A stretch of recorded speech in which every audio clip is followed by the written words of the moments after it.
आपको लगता है कि मस्जिद में को आग लगा देने से, मौलाना को मौत की घाट उतार देने से आप इस्लाम को खत्म कर पाएंगे?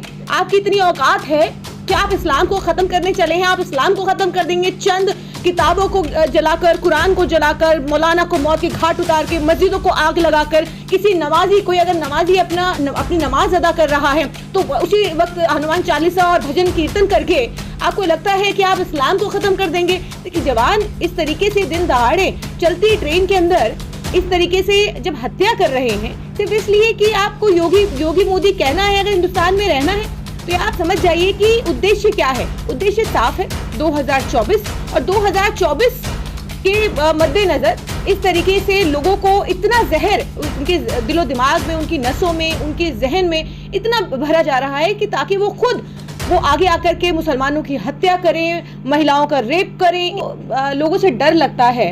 और जिनको हमारी सुरक्षा के लिए लगाया गया था, आपको मणिपुर याद होगा कि मणिपुर में उन बहनों को निर्वस्त्र करके जिस तरीके से परेड कराई गई, उनका बयान क्या था? एक महिला को जिस तरीके से निर्वस्त्र करके घुमाया गया, उसके पति ने तो कारगिल में हिस्सा भी लिया। उसका कहना है कि मैंने तो देश को बचाया, लेकिन मैं अपनी बीवी को नहीं बचा पाया।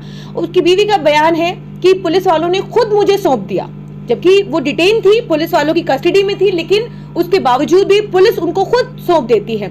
और आप इसकी ही क्यों बात करते हैं? आज हम हरियाणा के नूह की बात करें तो आप वहां पर देखिए कि पुलिस वहां पर किस तरीके से मूक दर्शक बनी हुई है। आप सुरक्षा की बात करते हैं। अब तो इस देश के अंदर हम एक समुदाय को जिस तरीके से लगातार टारगेट किया जा रहा है, हम ये नहीं कह सकते कि अब जो हमारी रक्षा करने के लिए जो पुलिस बल तैनात है वो हमारी रक्षा करेगा, क्योंकि हमने देख लिया ट्रेन वाला हादसा कि ट्रेन में किस तरीके से 4 मुसलमानों को मौत के घाट, अपने सीनियर अफसर को मौत के घाट उतारा, फिर 3 और लोगों को मौत के घाट उतारा।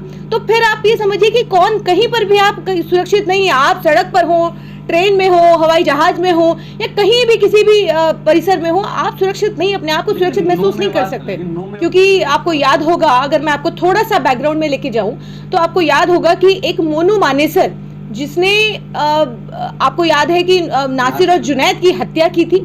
नासिर और जुनैद की हत्या से पहले भी उस पर कई आरोप थे और वो चार्जशीटेड था, और उसके बाद वो फरार भी पाया जा रहा था पुलिस के मुताबिक।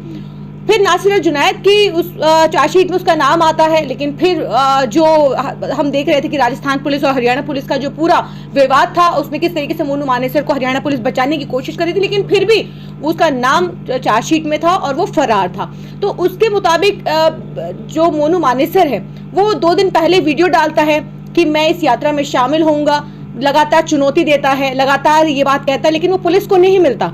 तमाम सोशल मीडिया पे उसके वीडियोस मौजूद हैं, तमाम राइफल्स, पिस्टल के साथ जो पहले से जो वीडियो डालता रहा है गौ रक्षा के नाम पर।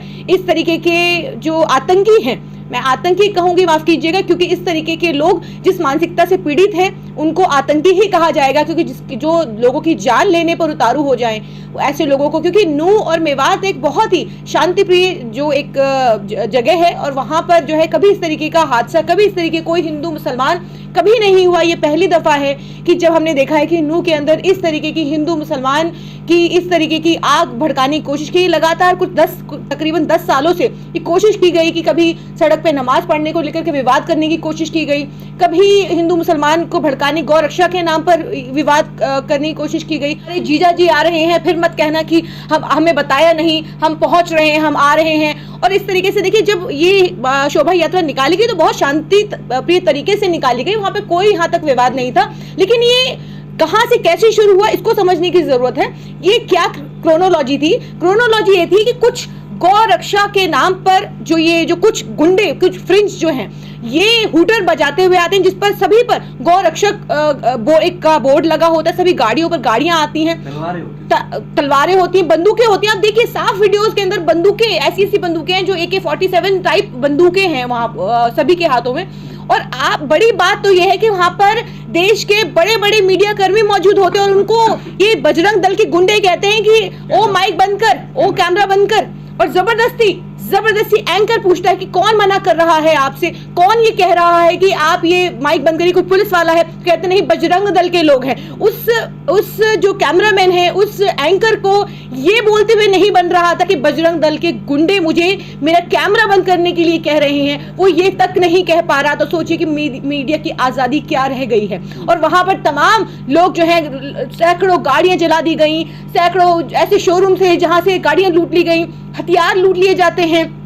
और वहां पर किस तरीके से हरियाणा सरकार किस तरीके से इन लोगों के बचाव में आएगी। और देखिएगा आने वाले वक्त में जो ट्रेन हादसा हुआ, आरपीएफ के जवान को मानसिक तनाव का शिकार बता दिया जाएगा। एक इमाम जो मस्जिद के अंदर इमामत करता था और गुड़गांव की एक सेक्टर 57 की अंजुमन मस्जिद, उसके अंदर जिस तरीके से रात को 12 बजे कुछ दंगाई आतंकी घुस जाते हैं और एक आदमी जो सोया हुआ है, एक हाफिज मौलाना सोया हुआ है, 2-3 लोग सोए हुए हैं, उनको तलवारों से, डंडों से फायरिंग करता है और फिर उसको मौत के घाट उतार देता है। तो देखिए इस तरीके का हम किस तरीके का समाज बना रहे हैं। किस तरीके आपको लगता है कि मस्जिद में को आग लगा देने से, मौलाना को मौत के घाट उतार देने से आप इस्लाम को खत्म कर पाएंगे? आपकी इतनी औकात है कि आप इस्लाम को खत्म करने चले हैं? आप इस्लाम को खत्म कर देंगे चंद किताबों को जलाकर, कुरान को जलाकर, मौलाना को मौत के घाट उतार के, मस्जिदों को आग लगाकर? किसी नमाजी, कोई अगर नमाजी अपनी नमाज अदा कर रहा है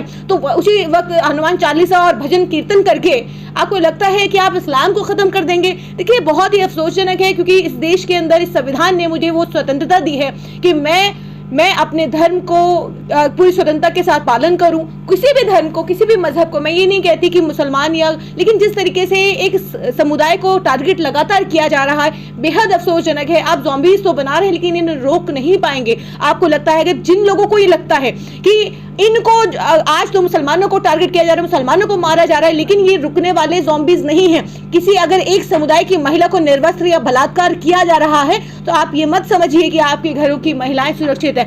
आज नहीं तो कल, आज मैं हूं, कल को कोई और होगा, कल को कोई और होगा। ये सिलसिला कभी नहीं रुकने वाला, क्योंकि जिस तरीके से भाजपा, जिस तरीके से आरएसएस प्लान कर रही है पूरी तरीके से, आज हमने देखा कि हरियाणा की आग कहां से शुरू हुई थी और कहां तक पहुंच गई है और ये कहां तक पहुंचेगी। मैं बस इतना ही कहूंगी आखिर में कि बहुत खूबसूरत देश है, इसको मत बर्बाद करिए, क्योंकि आज तो हालात ये हैं कि हम आह भी करते हैं तो हो जाते हैं बदनाम, और वो कत्ल भी करते हैं तो चर्चा नहीं होती। आखिरी सवाल ये है, क्या ये राजनीतिक दंगे हैं या धार्मिक दंगे? देखिए जाहिर सी बात है कि राजनीतिक है, धार्मिक इसके अंदर कोई एंगल आप देखिए नहीं है, क्योंकि इसको जिस तरीके से हिंदू और मुसलमान करके, क्योंकि जाहिर है सत्ता 2024 में कैसे वापस आनी है, किस तरीके से सत्ता की वापसी, क्योंकि काम नहीं किया, विकास नहीं किया, किस बिहाफ पे वोट मांगेंगे, कौन सा ऐसा काम दिखाएंगे मोदी जी कि जिस पर आप वोट मांगेंगे। तो ये 2024 तक हम सभी लोगों को बहुत ही सब्र से काम लेना होगा, क्योंकि जिस तरीके से एक मुसलमान को टारगेट किया जा रहा है, उसकी आज डर लगता है लोगों की दाढ़ी रखने से, टोपी पहनने से। आज हर मुसलमान को ये सोचने पर वो मजबूर है कि आज वो काम पर जा रहा है तो वापस लौटेगा या नहीं लौटेगा। लेकिन हम सभी को सब्र करना है, उन लोगों के लिए, उन परिवारों के लिए हमें दुआ करनी है। और 2024 तक ये लगातार इस तरीके की घटनाएं बहुत आम होने वाली हैं, हम इसका हिस्सा बनने वाले हैं कि हम आप इसकी कौन कब किसकी चपेट में आएगा कोई नहीं जानता। इसलिए अपने घरों के अंदर अपने बच्चों के साथ जब भी घर से निकलें तो ज़रूर अपने घर में, अपनी जेब में अपना पता ज़रूर रखें, क्योंकि ये जो राजनीतिक आग है ये किसको कब लेके डूबेगी कोई नहीं जानता। और ये 2024 की पूरी तैयारी, इस तरीके के ज़ॉम्बीज़ हर जगह घूम रहे हैं।